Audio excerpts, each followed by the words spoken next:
Leone एक 22 साल का लड़का था। वो अपने पूरे परिवार के साथ सर्बिया में रहता था।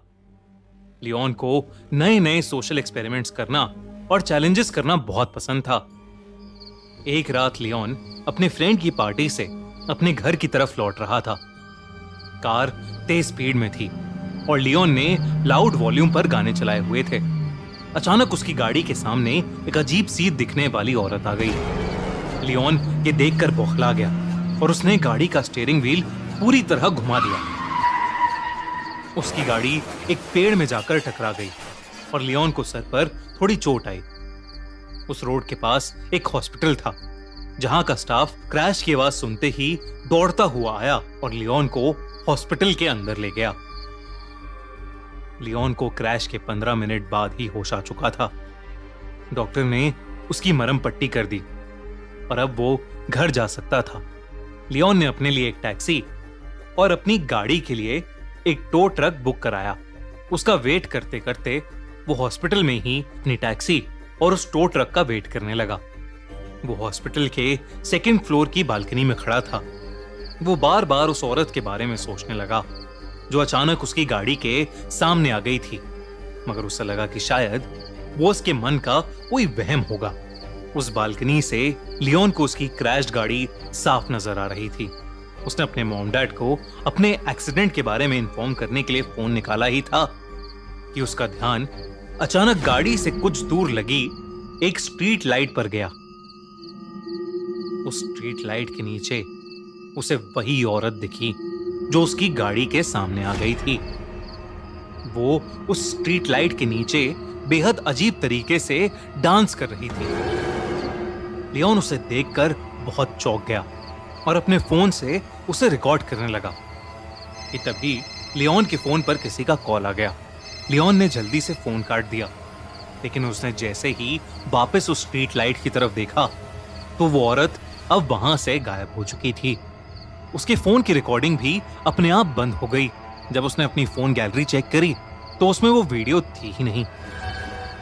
लियोन ये देखकर थोड़ा घबरा गया। उसके कुछ ही देर में उसकी कैब वहां आ गई, इसलिए और वो तुरंत वहां से निकल गया, मगर वो अभी भी काफी बौखलाया हुआ नजर आ रहा था। घर पहुंचते ही लियोन ने उस औरत के बारे में सर्च करना शुरू कर दिया। जब उसने इंटरनेट पर देखा तो उसके होश उड़ गए।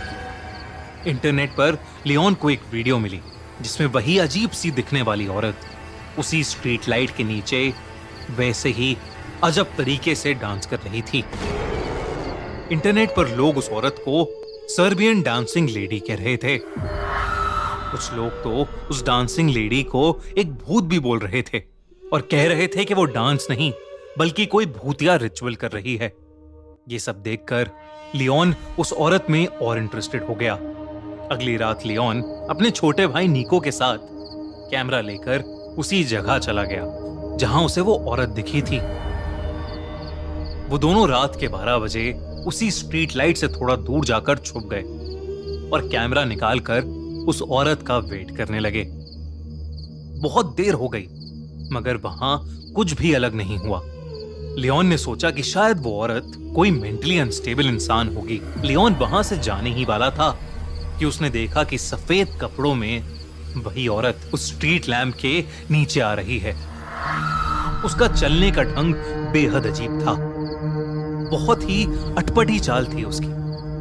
जैसे ही लियोन ने उस औरत को देखा उसने कैमरा में रिकॉर्डिंग शुरू कर दी। वो औरत उस स्ट्रीट लैंप से नीचे आई और दोबारा वैसे ही एबनॉर्मल तरीके से डांस करने लगी। इस बार लियोन ने देखा कि उस औरत ने अपने हाथ में एक चाकू भी पकड़ रखा है। उस औरत के बाल उसका चेहरा ढक रहे थे और इसलिए लियोन उसका पूरा चेहरा ढंग से नहीं देख पा रहा था। अचानक ही वो औरत डांस करते करते रुक गई और देखते ही देखते उस औरत की हड्डियां चटकने लगीं और उसके हाथ और पैर अजीब तरीके से मुड़ने लगे। तभी उस औरत ने अपना चेहरा लियोन की तरफ किया और वो उसे देखते ही जोरों से हंसने लगी। उस औरत का चेहरा डिसफॉर्म्ड और बेहद डरावना था। वो अब धीरे धीरे लियोन और निको की तरफ चलकर आ रही थी। लियोन और निको ये सब देखकर बहुत डर गए। वो फौरन अपनी कार की तरफ भागे।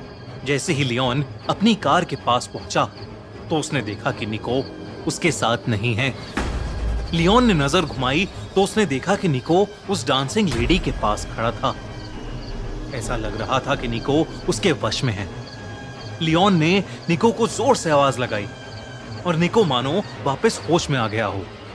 निको जल्दी से वापस कार की तरफ भागा और लियोन और निको दोनों कार में बैठकर वहां से निकलने लगे।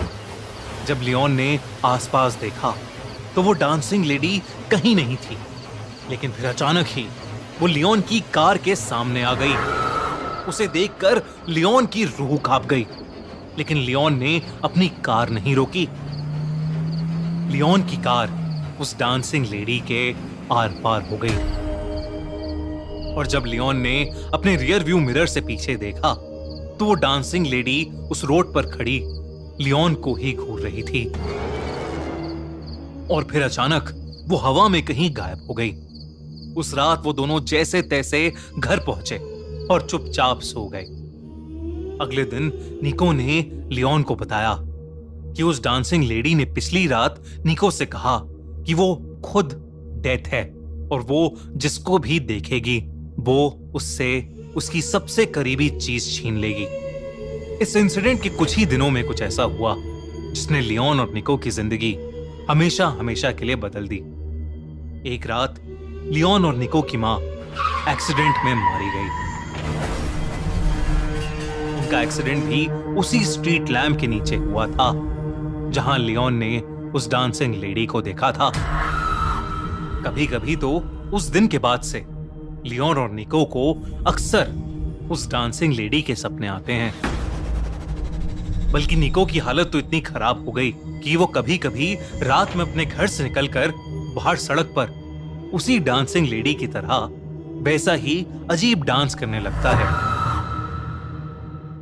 दोस्तों, सर्बियन डांसिंग लेडी सच में है या नहीं ये तो हम नहीं जानते, पर अगर आपको देर रात में कभी कोई ऐसी डांसिंग लेडी दिखे तो उससे दूर ही रहिएगा। क्या पता वो आपसे आपकी सबसे करीबी चीज ले ले।